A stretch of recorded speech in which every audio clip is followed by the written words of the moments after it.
Howdy everyone, it's me once again, the one and only Killer Rodan. So today I'm going to be reviewing the third and final installment of this series, titled Ginger Snaps, The Beginning. Yes, it's a prequel, which is kind of odd when you think about it because when you make a third installment of a trilogy, you automatically think, okay, it's going to be the conclusion. It's gonna wrap up whatever and it's gonna be just the grand finale. Nope. This one does the exact opposite, really. It goes way, way back when. So this doesn't even it goes so far back that this one doesn't even take in a modern place like the previous two installments did. Which is odd because considering the fact that the ending for part two kind of leaves it open for another one, which in itself doesn't necessarily have to be a bad thing, but what's going to happen after part two? I'm not gonna spoil what happened really, but I really want to know. But I'm never gonna know. I guess I had to come up with my own conclusion, I guess, because this one just goes third installment just goes way back when instead. That doesn't make any sense, like at all. Whatever. So this one does suffer the third part curse to some extent, anyway. I guess. But anyway, as always, I have to talk about the plot. So, yeah, let's get into it, shall we? So, here we go. Anyway, pretty much taking place in the 19th century, Canada, the film does focus on these sisters, of course. And, yeah, just alright. That's going on, obviously. So, each spring, there's just like this, kind of, there are these people that travel to this place to pretty much do their thing and whatnot. Yeah, we see Bridget, but and Ginger, of course, but they're just not the exact same characters, like namesake, really.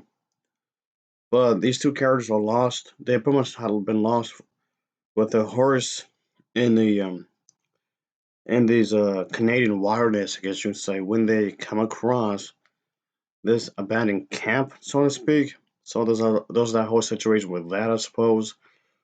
So they have to survive some kind of way. And there was this elderly woman that I actually don't mind it if the horror films take place in a certain time period. That's fine. Just wish they could have done more with it, though. Is all I'm saying here. Here's Hoopamuns warns that they must kill that baby to prevent one sister from killing the other. But okay, that's definitely a thing in the movie, obviously. And so yeah, as the sisters depart, there's these unseen creatures that track them and start howling, of course. And it starts their horse to run off and whatnot. And in the chaos, and there's some sort of chaos kind of a thing and whatnot. So things get weird, obviously. I mean, which I don't mind because horror movies are supposed to be weird anyway. They're supposed to be some sort of chaotic storytelling, so to speak. So it's supposed to have some sort of conflict. That's crazy. That's wild. So that's not the problem here. Okay, that's not the problem really. I don't mind that. But anyway, as uh as the story stands with this one, it's okay. And that was pretty okay, I guess. But yeah, just I don't know. Can't say that I didn't care for this one all that much. And so okay, there are these orphan girls that basically just lost their parents. They pretty much have a little bit of a journey in the beginning alone through the wilderness during this cold, harsh winter. The two sisters pretty much stumble upon the remains of this Indian village, which looks to have been ripped apart by some kind of great beasts. One of the few survivors, this old wise woman, warns them that they must kill the baby or one of the sisters will kill each other. So, yeah, it gets kind of dramatic, I guess you can say. So it's kind of like a drama movie in some ways, which is fine actually. I don't mind better drama thrown in here as long as it's a good story. So yeah, that happened.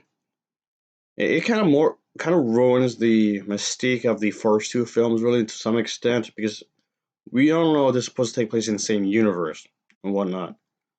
Still feel rather odd that it's supposed to take place before the previous two, but whatever. I mean, at the end of the day, this movie's okay. It's not for me. I'm pretty sure that there are people out there that like this more than I do, which is fine, I guess.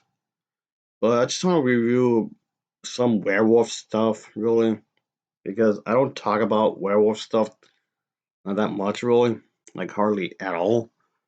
So I'm kind of use this as a way to talk about some werewolf stuff. This is kind of why I wanted to talk about the first two movies anyway. And but okay, sure, whatever. And I mean, there was this part where the sisters pretty much discover that there's this boy who's supposed to be somebody's son. So okay, I mean, I don't want to spoil too much, really. I don't want to give away too much of the story as a whole. Okay, yeah, the film isn't exactly terrible by any means, but it lacks what made the other two movies really good. But but okay, and I just kind of find it kind of odd that this one is just supposed to. Okay, it's like when exactly does this take place in?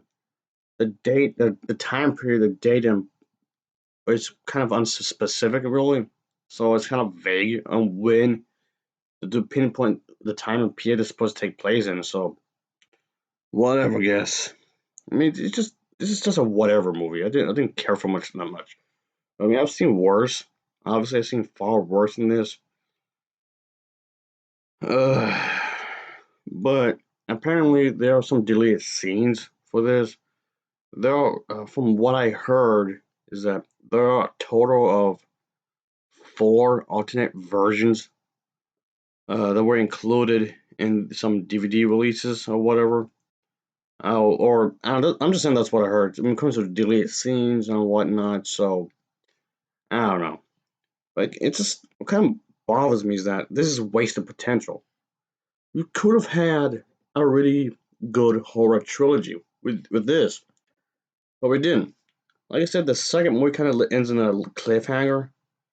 So, I mean, is there like a book out there, a comic book series, a television show? I don't know. That kind of ties in the kind of attempts of tying the loose ends. I don't know. I wouldn't know.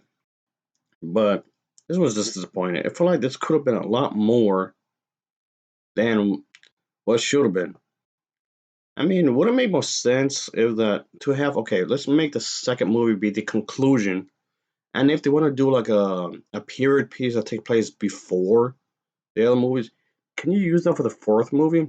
Maybe the fourth movie could set up like another trilogy, which could take place before the other one, kind of like what they did with Star Wars. Like kind of like how Star Wars did the whole prequel trilogy. It takes place before the original three films, and then they had another three movies that take place forward in time. You could do something like that. I don't know, but I mean, there's so much that there was so much they could have done with this. There's quite a bit they could have done with this, I guess. Just I don't know. I didn't care for this like at all. Anyway, that'll be it, folks. I'll give this film an overall rating of a 5.0 out of 10. It's a 5.0 out of 10 for me because it was it was okay. It was very okay. Thanks for watching. Take care. Till next time. Oh yeah. Later.